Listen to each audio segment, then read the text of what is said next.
ፋኖ ተሰማራ ፋኖ ተሰማራ እንደ ሆቺሚኒ እንደ ቼሆቬራ በ1838 አካባቢ የጃፓን ንጉስ ሁለት ዴሊጌሽን ወደ ጀርመንና ወደ አሜሪካ ይልካሉ።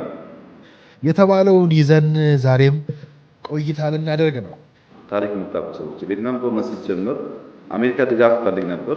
ኮሪያ ስታግዝ በሱ ምትክ ምን ልክፈል ለኮሪያ ስል አንድ ጥሩ የቴክኖሎጂ ፓርክ ፍጠርልኝ። በሶስት ጦርነቶች ውስጥ ቪየትናም አልፋ በዛ ውስጥ በነበረው ድልና አርያቸው አድርገው የሚያነሱት እንግዲህ የቪየትናም ዋናው ጦርነት እንዳለ ሆኖ ግን የጃፓን ፈረንሳይና ከአሜሪካ ጋር የተደረጉ ጦርነቶች በኋላም ራሷ በሁለት በደቡብና ሰሜን ተብላ ከተከፈለች በኋላ ያለውን ጉዳይ ዋናው የዚህ ጉዳይ የዚህ ፍልስፍና ባለቤት ጠቅላይ ሚኒስትሩን ጨምሮ ያ ትውልድ ምን ፍለጋ ነበር እንግዲህ ከአርጀንቲና ቪየትናም ወደዛ አካባቢ ያን ዘመን ሲኳትን የነበረው እንግዲህ የጠቅላይ ሚኒስትሩ ወደ ቪየትናም ሀገራት እንዴት አደጉ፣ ፎከርን፣ ተማርን፣ አጠናን። ግን እነሱ ሲያድጉ ሲበለጽጉና የዓለም መሪ ሲሆኑ የኛ ብልጽግናስ የታል የሚለው የሁላችንም ጥያቄ መሆን ያለበት ይመስላል። ትውልድ እንደ አለፈው ትውልድ ፋኖ ተሰማራ የሚል መዝሙር እየዘመረ መኖር አለበት ማለት አይደለም። ይልቁንም ፋኖ ተሰማራ መዝሙርን የዘመሩ ትውልዶች ዓላማቸው ቀጣይ ትውልዶች ያንን መዝሙር እየዘመሩ እንዳይኖሩ ለማድረግ ነው። ውረድም ውረድ አላዋጣንም፣ ፍልሚያ ገስት ላይ አላዋጣንም፣ ሆ ብሎ ገድሎ መሞት ላይ ዳዳው ከእንግዲህ ብረት ገብሶናል ዕዳው፣ አዲሱ ትውልድ ሀሳብ ነው ሜዳው። የዛሬው ጉዳያችን እንግዲህ በዋናነት በእኔ ስያሜ እንግዲህ መነሻ መንደርደሪያችን ብቻ ነው። ቬትዮጵያ ብየዋለሁ። ቬትዮጵያ እንግዲህ ሪዲፋይን ወደ ማድረግ በራሳችን ወደ መጠራት እየሄድን ነው አልኳችሁም። ስያሜውም ራሱ እንደ ሙዳችን የምናቀርብበት ሙድካስት ነው። ስለዚህ ዛሬም ቬትዮጵያ ብለን የኢትዮጵያ 3 ትውልዶችና የምስራቁ ዓለምን ናፍቆት ልናነሳ ነው። እንግዲህ ምናልባት ሀ ከምለው እኔ ሀ ሙድካስት ፖድካስት ከዛ ትሉ ትችላላችሁ በራሳችሁ መንገድ። በዋናነት የዶክመንቴሽን የዶክመንተሪ መሰናዶ ነው። ልክ ማስታወሻዬን እንደማቀርበው ማለት ነው። በጣም ቀድሞ ባለቀው መጽሐፌ ከዓመታት በፊት ባለቀው መጽሐፌ ውስጥ ሀብትን አለማወቅ ምናምን የምትል ርዕስ ነበረች እና ከዛ በኋላ በየጊዜው መጽሐፉ ካለቀ በኋላ በራሴ ሳሰላስል የደረስኩበት ነገር ነው። ብዙ ነገር ስለሆነ እንግዲህ ከሀ ብያኔያችን እንግዲህ አንዱን እንኳን ብናነሳ ለዛሬ ጉዳያችን እንደ መንደርደሪያ እንዲሆነን ሀ ብዬ ከመበየናቸው ነገሮች ውስጥ አንዱ ለምሳሌ ሀብት ነው። ከሀብትም ደግሞ ምናልባት ብዙ ጊዜ በእጃችን ይዘን ዋጋ የማንሰጣቸው አንዱ ለምሳሌ በእኔ በኩል እንዳልኳችሁ ቅድም ክምችት ዶክመንተሪና ዶክመንቴሽን ነው ስንል አንዱ ክምችታችን ነው እንደ ሀብት ማየት ያለብን ብዬ አስባለሁ። እኔ በብዛት የክምችት ሰው ስለሆንኩ ሀብቴ እሱ ነው ብዬ አስባለሁ። ስለዚህ ክምችታችንንም ደግሞ ወደ ብዙ መንገድ ልንከፍለው እንችላለን። የቪዲዮ ሊሆን ይችላል፣ የድምፅ የኦዲዮ ሊሆን ይችላል፣ ህትመቶች ሊሆኑ ይችላሉ፣ ማስታወሻዎች፣ የራሴ ማስታወሻዎች እና ሌሎችንም ጨምሮ የሚል ስለሆነ እነዚህንም እንግዲህ በዘርፍ በዘመን በቀለምና በየመልካቸው የሚለያዩ ሲሆኑ እኔም ሳቀርባቸው እንግዲህ በይዘታቸው በየጊዜው እየተቀያየረ እየተተካካ ከዛ ሲሞላና ሲሳካልን ደግሞ እያደገ የሚቀጥል ነው ማለት ነው። ልክ ሙድካስት እንደምለው በዘመኑ ቋንቋ እንደ ሙዳችን ወይ ደግሞ እኔ እንደ ሙዴ ደግሞ በኔው መልክ እንደ የማቀርበው የኔው ደማቅ እውነትና ሙከራ አድርጋችሁ ውሰዱልኝ። የደማቆቼ ሙከራዎች ማለት ነው። ስለዚህ ሀ ስንል እንግዲህ ያው ሀሳብ ልንል እንችላለን። ግን ያው እኔ ሁለተኛው ሀ፣ ሶስተኛው ሀ፣ አራተኛው ያልኩት የምተነትናቸው አሉ። ሁለተኛው ሀ ራሱ ሀብት ሌላ እንደ ሀገር የምናየው እንደ ቤተሰብ የምናየው እንደ አካባቢ የምናየው እንደ ሀገራት የምናየው ሶስተኛ ሀ፣ አራተኛ ሀ እያልን ከዛ ሀገርን ከዛ አምስተኛ ስንል ሀገራትን ወዘተ እያልን የሚቀጥል በዛው ልክ የሚለጠጥና እየሰፋ የሚሄድም ነው። እንግዲህ የኔ ብያኔ ማለት ነው። ፖድካስት ቀጥታ ከምለው እንግዲህ ሞድካስትና ሞድካስት በራሴ ያንም ስታንዳርድ ላይ ጠብቅ ይችላል። የግድ በዛ መንገድ መሄድ የለብንም። ሚዲያው ራሱ ሪዲፋይን መደረግ አለበት።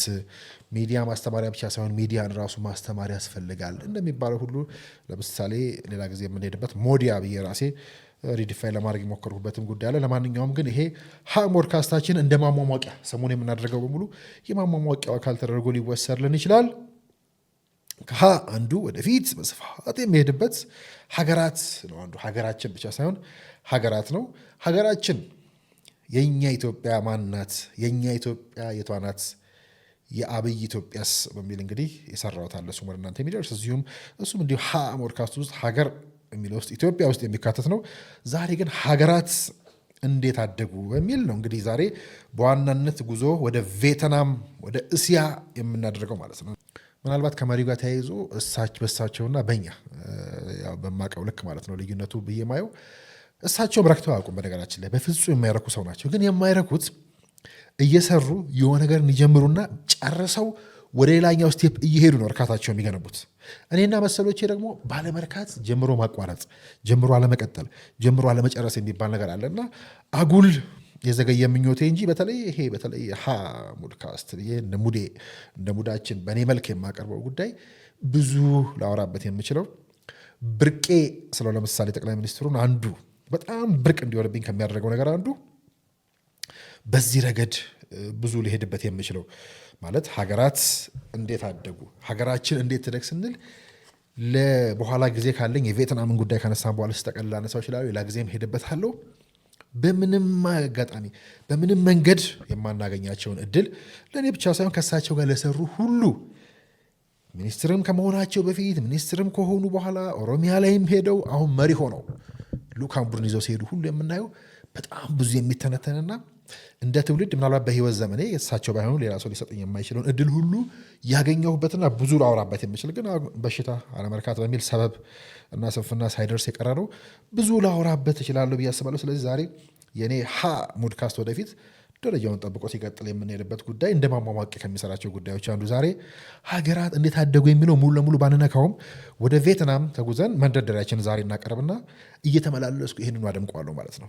ከልኡካን ቡድኑ ጋር የተጓዙትን ዋናው የዚህ ጉዳይ የዚህ ፍልስፍና ባለቤት ጠቅላይ ሚኒስትሩን ጨምሮ አብረው ከተጓዙት ለምሳሌ የማውቃቸው ሳኖካን ደበበ ዛሬ የጽህፈት ቤታቸው ኃላፊ የልዩ ጽህፈት ቤታቸው ኃላፊ ሆነው የአይፒዲሲ ኢንዱስትሪያል ፓርክ ኮርፖሬሽኖች ዋና ስራ አስፈጻሚ ዶክተር ፍሳ ይታገሱ እነኚህ አለቆቼም ወንድሞቼም በዛ መስመር ውስጥ የመጡ ብዙ የሚወራ ብዙ የማሳያችሁ ታሪክ ያለ የሚገለጥ ነው። ሰዓታችንን እያየን እስካለን ድረስ እንዲህ መተን እንደ ሙዳችን የምናወራበት በብዙ የሚያስገርሙ የሚያስደምሙ ለሀገር የሚጠቅሙ ለትውልድ የሚጠቅሙ ጉዳዮች ያሉባቸው ናቸው። እነሱን እያነሳን ነው የምንቆየው። ውረድም ውረድ አላዋጣንም፣ ፍልሚያ ገስት ላይ አላዋጣንም፣ ሆ ብሎ ገድሎ መሞት ላይ ዳዳው ከእንግዲህ ብረት ገብሶናል ዕዳው አዲሱ ትውልድ ሀሳብ ነው ሜዳው። በኢትዮጵያ ይሄ እንግዲህ ብዙ የተባለለት ብዙ የተፎከረበት ጀብድ አሁንም በማወቅም ባለማወቅም በዝም ብሎ በስሜትም በግልብነትም አንዳንዱ በእርግጥ በመረዳትም በቁጭትም ጭምር የሚያሰማው ዝማሬ ነው። እንግዲህ ይሄ አይደለ የአብዮቱ መዝሙር ፋኖ ተሰማራ እንደ ሆቺሚኒ እንደ ቼ ጉቬራ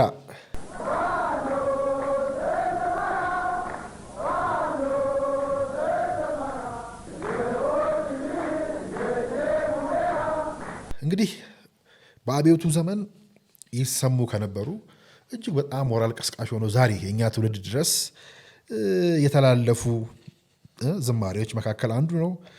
የመደመር ትውልድ መጽሐፍንም ሳይነበር እንግዲህ ሰሞኑ ብዙ መጽሐፎችን ጃፓን እንዴት ሰለጠነች፣ ከዛ አዲሶቹ ብዙዎቻችን የማናነሳው የጃፓን መንገድ ብዙ ጊዜ ወደፊት ሊሄድበት የምችለው በጣም ምርጥ መጽሐፍ ስንገልጥ ነበር እና የመደመር ትውልድ መጽሐፍ ላይ እንዲሁ የህልመኛው ትውልድን ጠቅላይ ሚኒስትሩ የሚያነሱት የመጨረሻ መጽሐፋቸው ላይ ማለት ነው እሱን ያን ትውልድ ሲጠቅሰው ህልመኛው ትውልድ እያለ ነው የሚያነሳውና በኋላም እነካከዋለሁ በእርግጥ በስፋት የጠቀሰው ያ ትውልድ እንግዲህ ለራሱ ፋኖ የሚል ስም ከሀገሩ ተውሶ ፋኖ የምትለው ነው እንግዲህ ከሀገሩ የተዋሰው ሌላ ፋኖ የቱ ነው እንግዲህ እናቆየውና እንግዲህ ያንን ወስዶ ስያሜ እንዲሆነው ትግሉን እንዲወክልለት ከዛ ደግሞ ምን አስከተለ ከአርጀንቲና ቼጉቬራን ወሰደና አሁን ጠቅላይ ሚኒስትሩና ልኡካቸው ከሄዱበት ከቬትናም ደግሞ ሆቺሚኒን ጨምሮ ኢምፖርት አደረገና አብዮቱን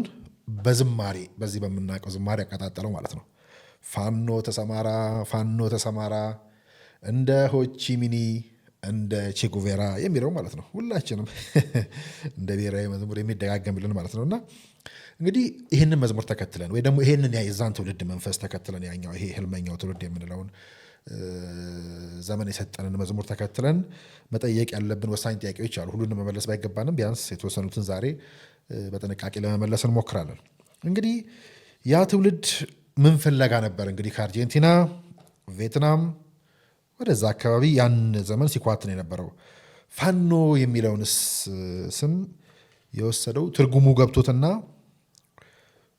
ወይ ደግሞ በእርግጥ ተረድቶት ነበር ወይስ አሁን እየተደረገ እንዳለው በታሪክ ተሸፍኖ ያው ዝም ብሎ ጀግና ለመባል በሚልና የሀገሬውን አንጀት ለመብላት የራስን ጥቅም ለማቀጣጠል ነው ወይ ብለን ለመጠየቅ እንወዳለን። ግን እቺ ሁለተኛ ያነሳዋትን ጥያቄ ትንሽ ዘግየት እናድርጋት። ዛሬም ላልመልሳት እንችላለን።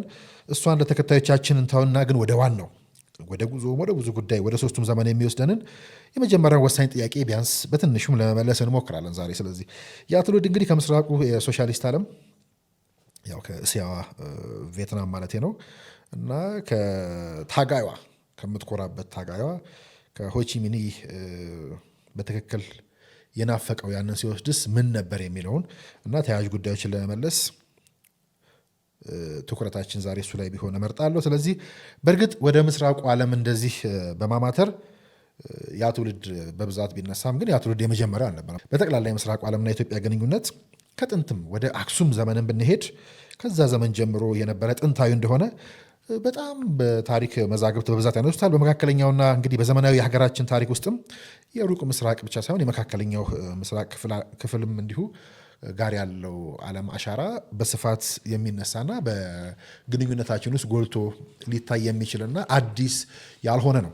ግን ይሄንን ከፋፍሎ ማየት ይቻላል። ለምሳሌ የምስራቁ ዓለምን በሶስቱ ትውልዶች ለምሳሌ ይሄ ወግ አጥባቂው ትውልድ የሚባለው እንግዲህ ኮሪያ መዝመቱን ሳንዘነጋ ማለት ነው።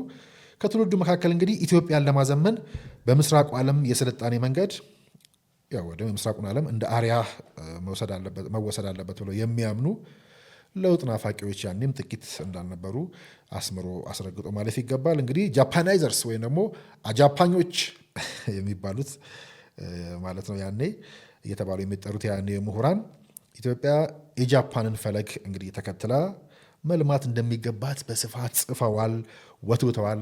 ቅድም ካነሳኋቸው መጽሐፎች በተጨማሪ እንግዲህ የብላቴን ጌታ ህሩይ ራሱ አሁን ስላለመጣሁት ነው እንጂ እሳቸውን የብላቴን ጌታ ህሩይ ወልደስላሴ ጃፓንን ጎብኝተው ከተመለሱ በኋላ ማህደረ ብርሃን ሀገረ ጃፓን የሚል መጽሐፍ ጽፈዋል። ከዛ ከበደ ሚካኤል ደግሞ ጃፓን እንደምን ሰለጠነች የሚለውን መጽሐፍ ማንሳት እንችላለን።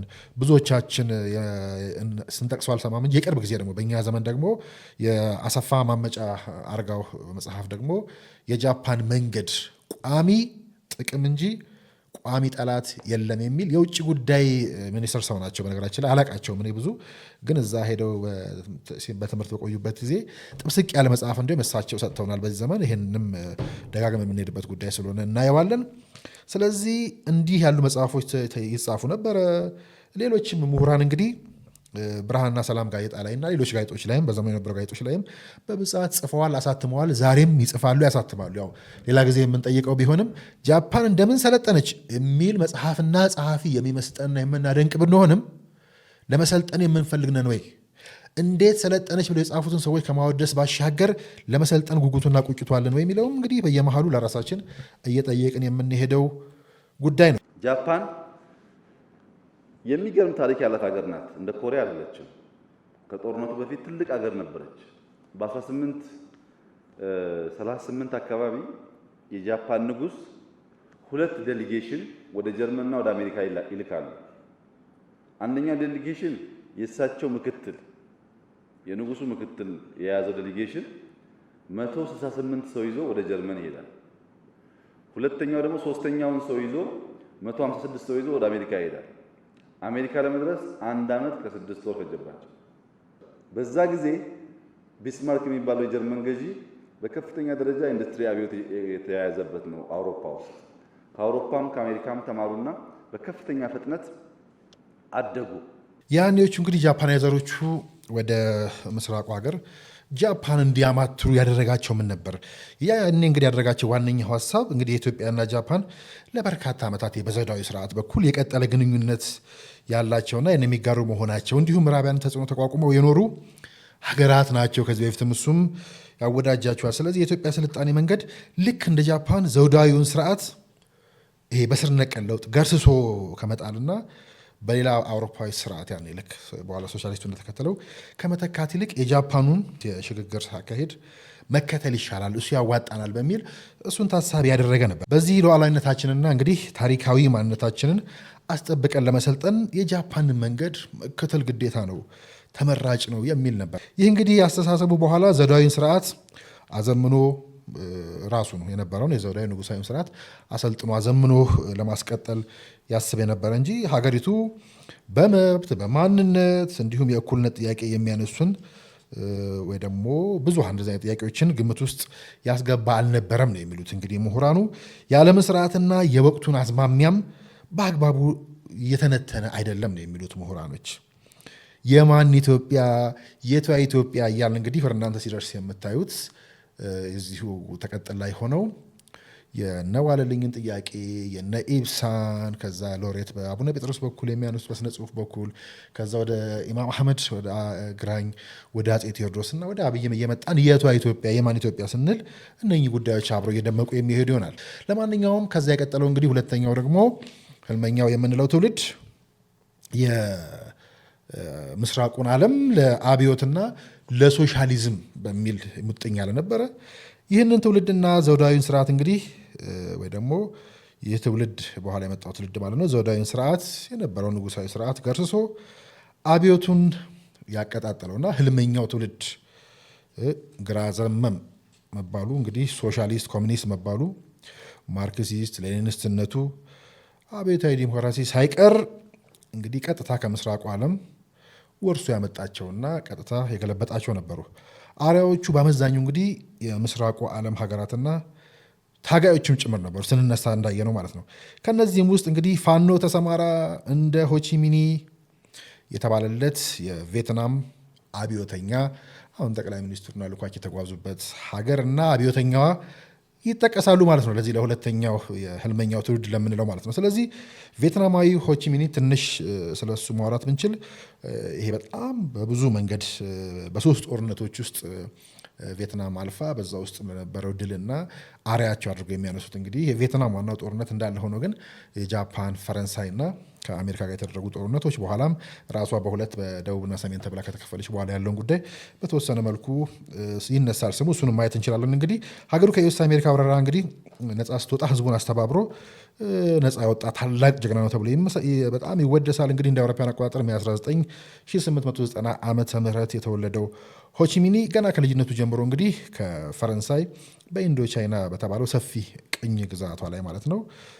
ታደርግ በነበረው የጭቆና ስርዓት ያኔ እሱን በጣም ይቃወም የነበረና በዛ የሚታወቅ የነበረ ግን የሆቺሚኒ ትክክለኛ ስሙ ነገራችን ላይ ሲወለድ እንደዛ አልነበረ። ምናልባት ፕሮናውንስ አድርገው ትክክል ካሉ ይቅርታ ጠይቃለሁ። ንጉዌን ሲን ቹንግ የሚል ነበር የመጀመሪያ ስሙ። እንግዲህ በኋላ ከትግሉ በኋላ የተቀየረ ስም ሲሆን እንግዲህ የሆቺሚኒ ከጃፓን ከፈረንሳይ ቀደም እንዳልኳችሁ ከአሜሪካ ጋር በጣም ከጭቆና ነፃ ለማውጣት ትግል የገጠመና በኋላ ከሞተም በኋላ ለተገኙ ድሎች ዋና ተደርጎ የሚጠቀሰው ነው። ስለዚህ በተለይም የቪየትናም ጦርነት ተብሎ የሚጠቀሰው ብዙዎቻችን በዛ የምናውቀው በዛ ጦርነት ላይም ሆቺሚኒ ያሳየው ጀግንነት እንግዲህ ታሪክ በጣም የባሰ እንዲያወሳው ሲያደምቀውም የኖረ በኋላ ላይም የቀጠለ አርያቸው ነው። እንግዲህ ሆቺሚኒ ወደ ትግሉ እንግዲህ በቀጥታ ከመምጣቱ በፊት ከመታገሉ በፊት እንዲሁ ከፈረንሳይ ጋር በመስራትም ይታወቃል። በፈረንሳይ መርከብ ላይ ተቀጥሮ የሰራ የነበረ ታጋይም ነው። እንግዲህ በዚህም ስራው ብዙ መጓዝና ብዙ ሀገራትን ለማየት የቻለ በዛም ተሞክሮ ያገኘ ሰው ነው ተብሎ ይታሰባል።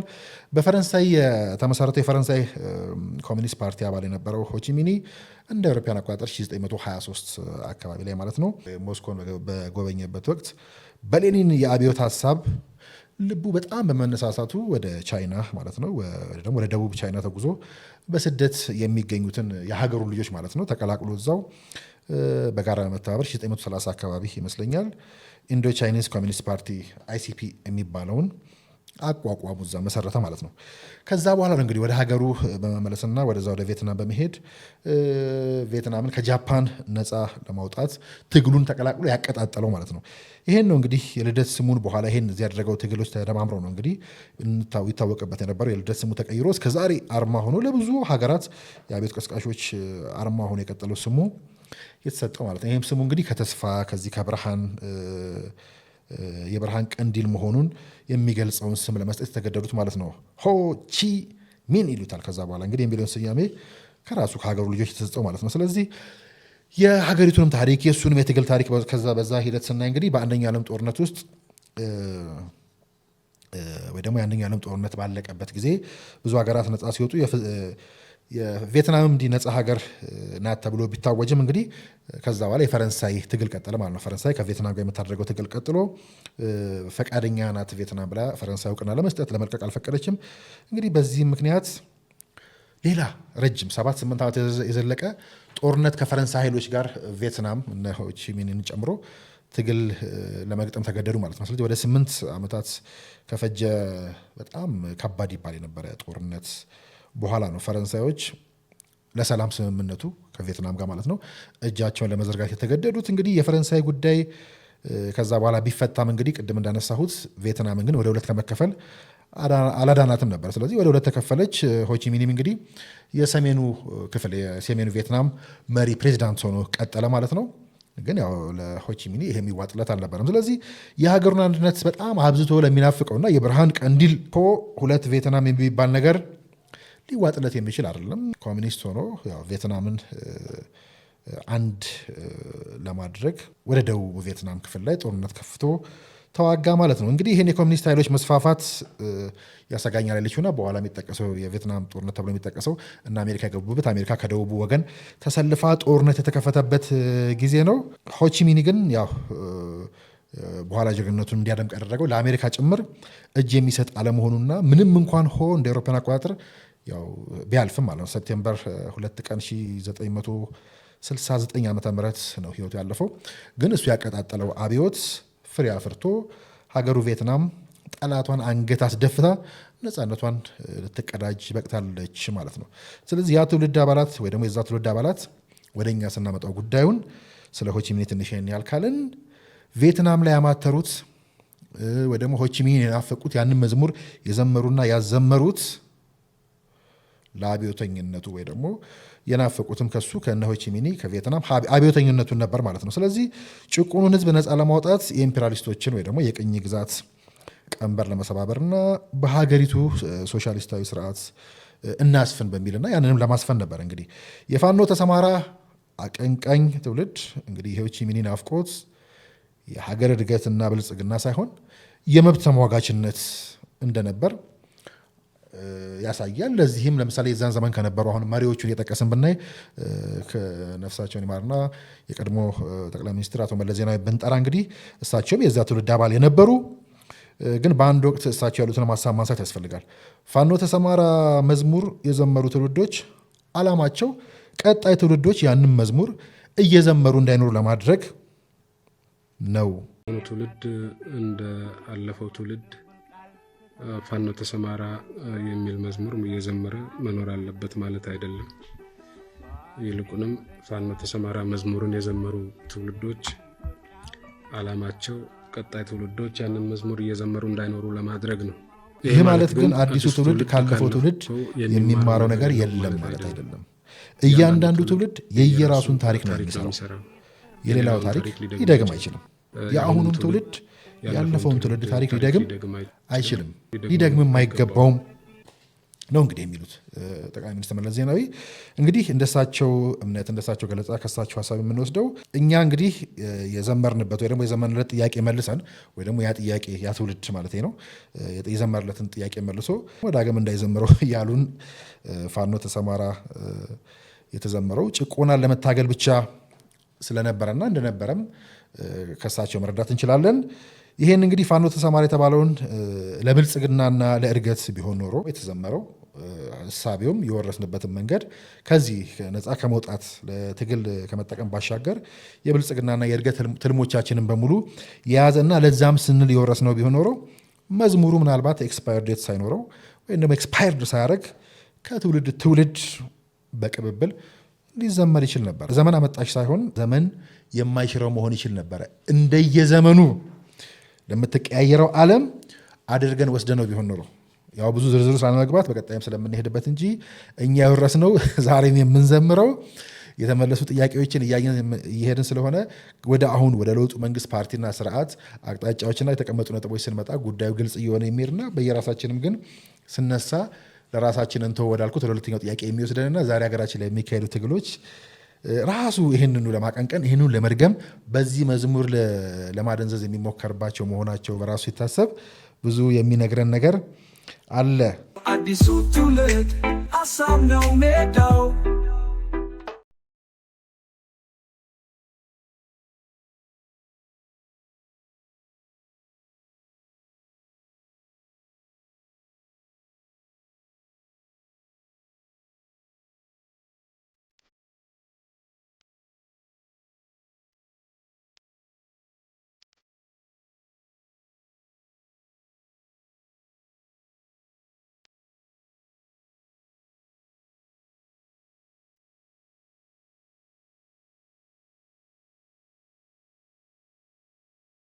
እንግዲህ የጠቅላይ ሚኒስትሩ ወደ ቪየትናም ጉዞ ወደ ሆ አገር መጓዛቸውን ተከትሎ ምስራቁን ደግሞ አሁን ለጋራ ብልጽግና ዶክተር አብይ ወደ ቪየትናም የሄዱትን ጉዞ ደግሞ በተወሰነ መልኩ ነው።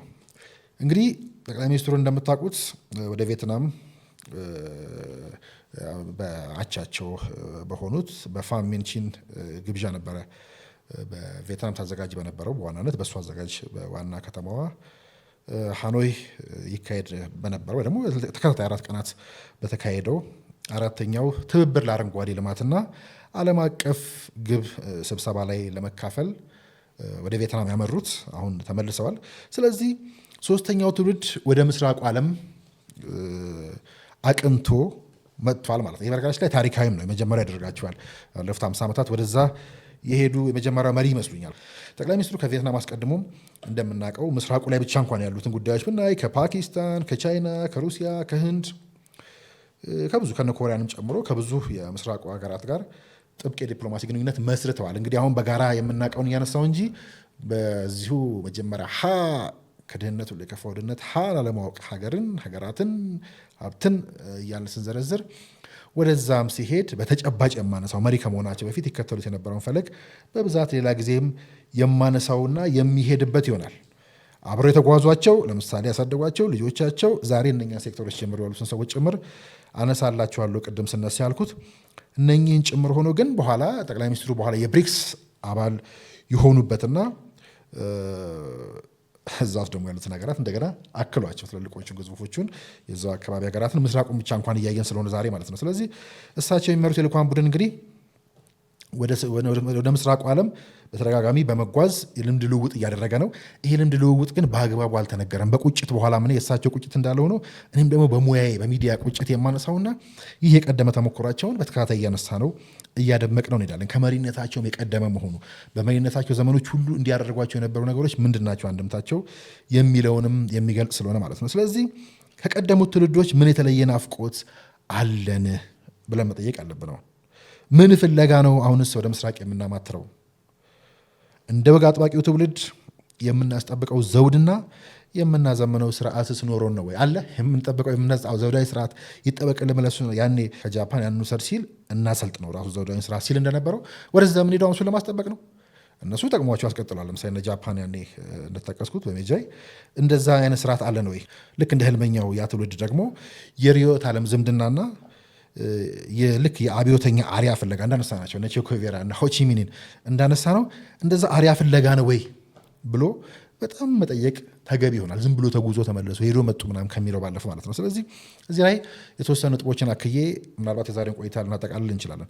የመጀመሪያው ነጥብ እንግዲህ ከዶክተር አብይ የአሁኑ የተጓዙበት ጉዞ እሳቸው ይዘው የሄዱት የለውጥ ኃይል ቀድመውት የነበሩ ደግሞ የቀደሙ የኢትዮጵያ መሪዎችና እንዲሁም እነሱ የሰሯቸው ሌጋሲያቸውን ሙሉ በሙሉ የሚጥል የሚያጣጥል የሚያጠለሽ ሁሉን ነገር ከዜሮ የሚጀምር አለመሆኑን ያው በተግባርም እያየን ነው። በተደጋጋሚ ከቃላቸውም ከሰነዶቻቸውም ከጽሁፎቻቸውም ከመጽሐፎቻቸውም የምናገኘውና ከዜሮ የሚጀምር መንግስት አይደለም።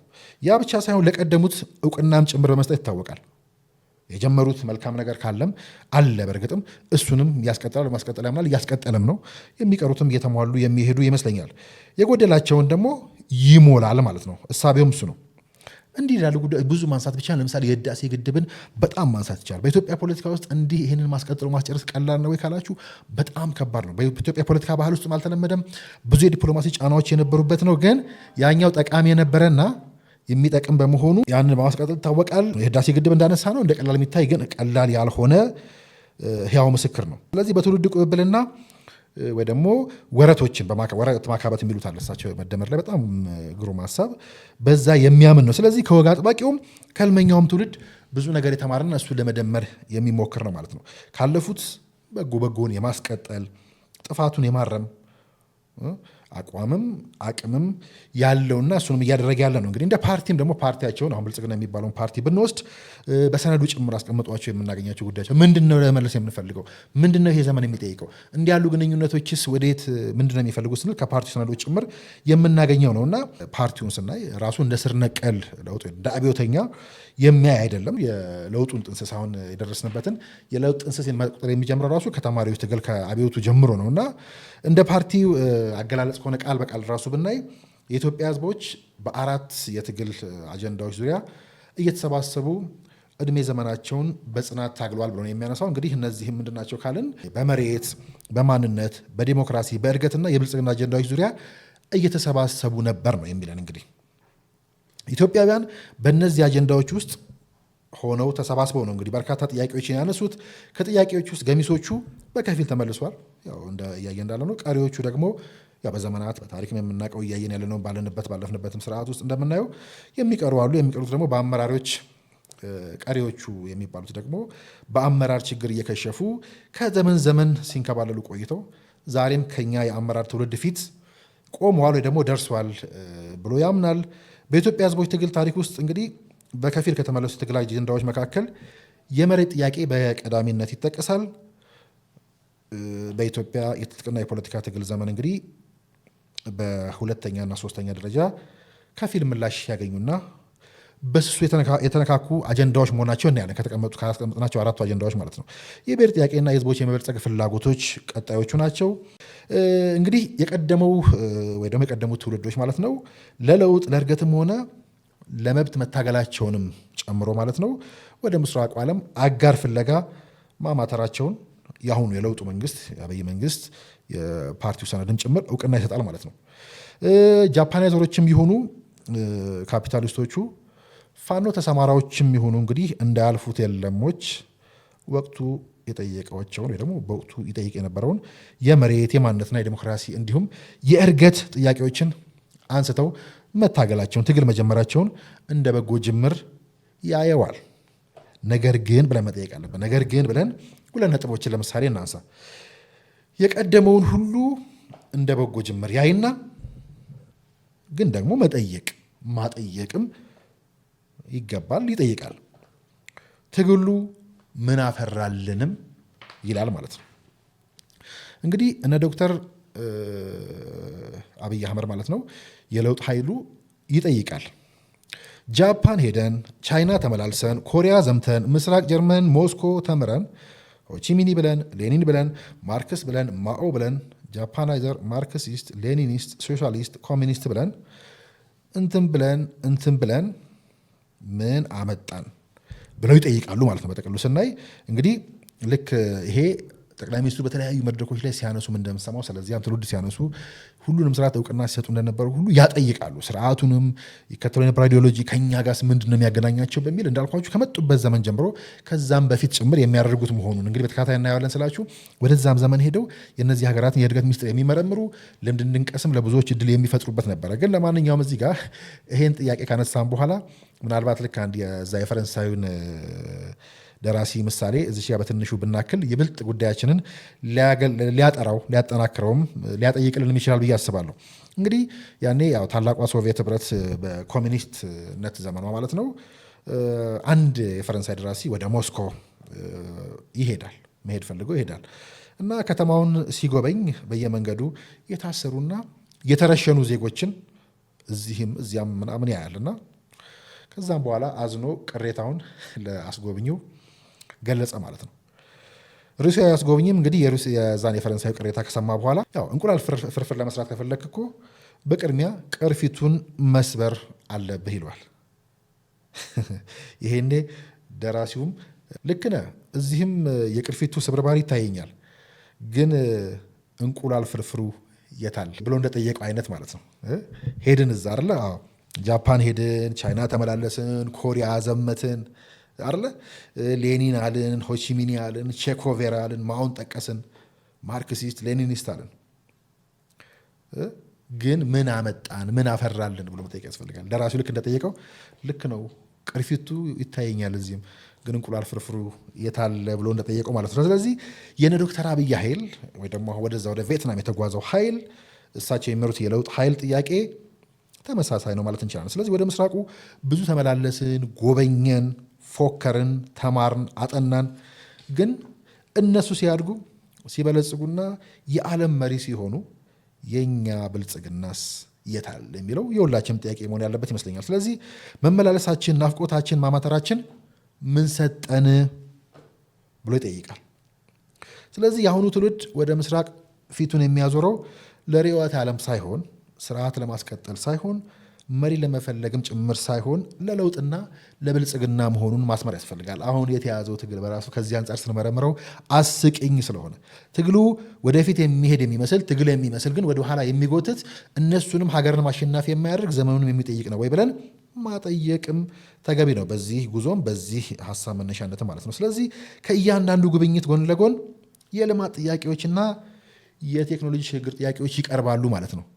የአብይ ኢትዮጵያ ስል እንደምመልሰው ወደፊትም በብዙ እንዲህ ያሉ ተሞክሮችን ሳነሳ የምመልሰው ከዚህም የሚሻገር ኢትዮጵያ ኢንቨስት እንዲደረግ እና የቱሪዝም ግንኙነት ወይ ደግሞ የተያዝነውን ጉዞ ያሉን ሀብቶች አንዱ ሀብትን አለማወቅ አይደል፣ እሱን ሀብት ማውጣትና ኢንቨስት እንዲደረግ የቱሪዝም ግንኙነቶችም እንዲኖሩ መንገድ የሚጠርግ ይበልጥ ለዛም የሚያግዝ አንዱ ዘመኑ የሚጠይቅ ትግልም እሱ ስለሆነ ማለት ነው። ስለዚህ ቴክኖሎጂ ሽግግር፣ የእውቀት ሽግግር፣ የልምድ ልውውጦች በሙሉ ይደረጋል፣ ተደርጓል። ስልጠናና ትምህርት ለኢትዮጵያውያን እንዲኖርም እንዲህ ባሉ ጠቅላላ ጉዞዎች ማለት ነው የሚደረግ ነው። የቀደመም እውነታው ይሄ ነው። ስለዚህ የኢንዱስትሪ ጉብኝት፣ የቴክኖሎጂ ጉብኝት፣ የግብርና የሌሎች ሴክተሮች ልውውጦች ተደርገዋል እንዳየነው በዛኛውም ጉዞ ከዚህ በቀደሙትም የነዚህ ዓላማም አንዱ እሱ ስለሆነ ማለት ነው። ስለዚህ ቋሚ ዲፕሎማሲ ግንኙነት እንዲኖር የቆንስላ ማቋቋም፣ የኤምባሲ መትከል ስራዎች በሙሉ አብረው የሚሰሩ ይሆናል። በአየር ትራንስፖርት ለመገናኘትም እንዲሁ ቀጥታ በረራ ለማድረግም ስምምነት መደረጉን ሰምተናል።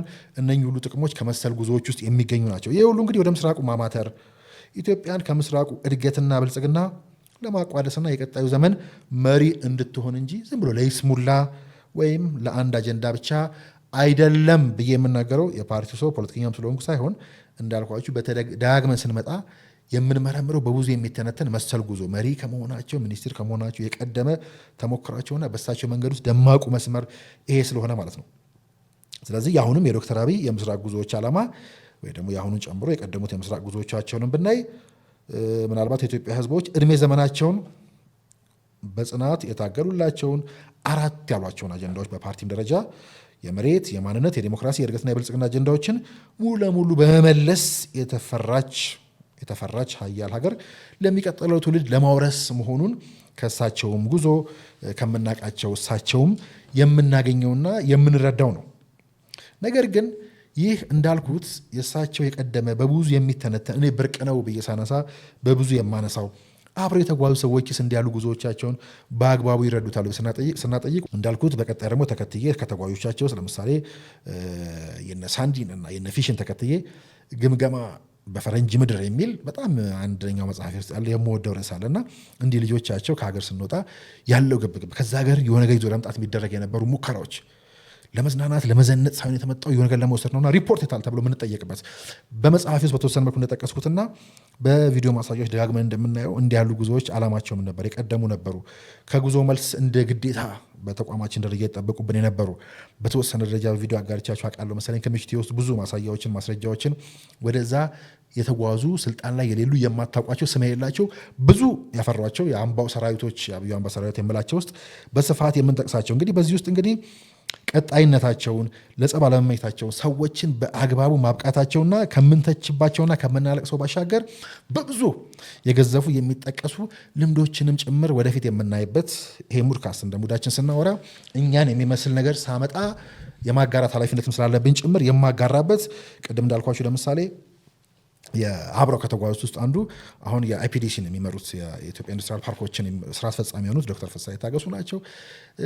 ከዛ ደግሞ ከኢንዱስትሪ ፓርክ ጋር ተያይዞ ከኢንዱስትሪዎች ጋር ተያይዞ የነበራቸው ቁጭት የጠቅላይ ሚኒስትሩን እኔም ከዚህ ቀደም ሰርቸው ያልተላለፈ ጉዞ አለ ድሮ ተቋም ስመራም ከዛ ደግሞ ማሳያዎችም አሉ። የምስራቁን ሲናፍቁ እንዳልኳችሁ ሁሉም ጋር ነብያቸው ለምሳሌ የኮሪያን ምሳሌ የሚያነሱበት ኮሪያን አታድጊም 100 ዓመት ይፈጅብሻል ከዚህ ከሁለተኛው ጦርነት በኋላ ከአሜሪካ ጋር ተሰልፋ ተዋግተው ሲመለሱ ጃፓንን ምን ላርግልሽ ሲሏት የፓርክ እንዲገበኝ ጀነራል ፓርክ አሜሪካ ፓርክ እንድትገነባላቸው የጠየቁበትና የዛ የእድገት ሚስጥራቸውን ከዛ 100 ዓመት ካሁን በኋላ ለማደግ ይፈጅባቸዋል ያለውን የአሜሪካ ጀነራል ፎርስታር ጀነራልን ማካርቲን ማለት ነው አልሰማም ብለው በ30 ዓመት የተለወጡበትን ሚስጥር በሙሉ የሚያነሱበትና ያ ህልማቸው እንዲሁም የፓርክ ህልማቸው ኢትዮጵያ ውስጥ ከዛ በኋላ ያለፈው ስርዓት በፓርኮች በኩል የተጫወተው ቁማርና የሰራውን ግፍ ከዛ እሳቸው ከመጡ በኋላ ፓርኮቹ ያደጉበት ያለቁበት የተጠናቀቁበትና ወደ ስራ የገቡበት ልክ ከዛ የነኛ ፓርኮች ኃላፊ ሆኖ ዛሬ አብሯቸው ተጉዞ ከጎናቸው ቆሞ የምናየው ዶክተር ፍስሐ የታገሱ እንዲሁ ከዚህ ከኮሪያ ጉዟችንም እኔም ከነበርኩበት ሌላ ጉዞ መሪ ከመሆናቸው በፊት ያለው ጉዞ ጋር ተያይዞ ከቁጭታቸው ጋር ዛሬ ያንን መምራቱ ዛሬ በቪየትናም ተገኝተውም ካዩት ነገር ጋር ተያይዞ በሌላ ተጨማሪ ቪዲዮዎች ሁሉ ኮሪያ እንዴት አደገች፣ ጃፓን እንዴት ሰለጠነች፣ ቻይና ምናምን እያሉ ከነኚህ መጽሐፍ በላይ በተግባር ልከውም ነግረውም ያሳዩንና በየመሃሉ የምቀነጭበው ግን ደጋግመን ወደፊት የምንሄደው ጉዳይ በሙሉ የሚታይበት ወደዛ ወደ ብዙ መስመር የሚወስደንም ጉዳያችንም ጭምር ነው እና ፓርክ ኮሪያን ትራንስፎርም ያደረገ በጣም የሚገርም ሰው ነው። ይሄ ሰው የአሜሪካውን ፕሬዝዳንት ቱርማን ይሄ ቱርማን ነው በተደጋጋሚ ጠይቀው ነበር ኢንዱስትሪያል ፓርክ ቴክኖሎጂ ፓርክ እንዲሰራለት፣ ግን ቱርማን አልፈቀደም መጀመሪያ። በኋላ የቪየትናም ጦርነት ተጀመረ። ታሪክ የምታውቁ ሰዎች የቪየትናም ጦርነት ሲጀመር አሜሪካ ድጋፍ ትፈልግ ነበር። ኮሪያ ስታግዝ በሱ ምትክ ምን ልክፈል ለኮሪያ ስል አንድ ጥሩ የቴክኖሎጂ ፓርክ ፍጠርልኝ አለው። በዛ ጊዜ አሜሪካ ያወጣችው $13 ሚሊዮን ነው ይሄን ቦታ ለመስራት። እዚህ ጋር የተሰራው ኪስት ይባላል፣ ኮሪያ ኢንስቲትዩት ቴክኖሎጂ ይባላል። ከዛ አሁን 28 ተቋማት ተፈልፍለዋል። ከሱ ተቋም የኮሪያ ስፔስ የኮሪያ ምናምን ቴክኖሎጂ የሚባል በሙሉ ከዚህ ተቋም ነው የወጣው። ይሄ ተቋም እንግዲህ ዛሬ አብረዋቸው የተጓዙ ጓዶች አሉ፣ አብሮ ተጓዦች አሉ። የገባቸው ናቸው ወይ? ከልጆቻቸውስ ምን ያህሉ ገባቸው? ምን ያህሉ በቁ ታመኑ? ለመላው የክርስትና እምነት ተከታዮች በመላው ዓለም ለምትገኙ ቤተኞቻችንም ኢትዮጵያውያን በሙሉ መልካም የትንሣኤ በዓል። ወንድሜ ያዕቆብ እለዋለሁ ብዙ ጊዜ የኢትዮጵያን ሚዲያ ድብን ያለ እንቅልፍ ውስጥ ያለ ሚዲያ ነው። ሄዶ የመጣ ሰው እንዲህ መጽሐፎችን ምናምን ጥብስቅ አድርጎ ያበቃል፣ ያስረክባል። በምናብም ይጎበኛል እኮ ሀገር። የኢትዮጵያ ሚዲያ ለዜናና ለዘመቻ ብቻ ያደረ ነው። ፊት ለፊቱ የሆነች ዜና አለች፣ በየዕለቱ የሚያገኛት የሚወረወርለት ተጓዙ፣ መጡ፣ ሄዱ ብቻ የሚል ማለት ነው። ትግሉ አያልቅም፣ ጉዞው ማለቂያ የለውም። ድንጋይ መፈንቀሉ፣ ቁልቁለት መውረዱ፣ ተራራ መውጣቱ እንደ ሁልጊዜው ይቀጥላል።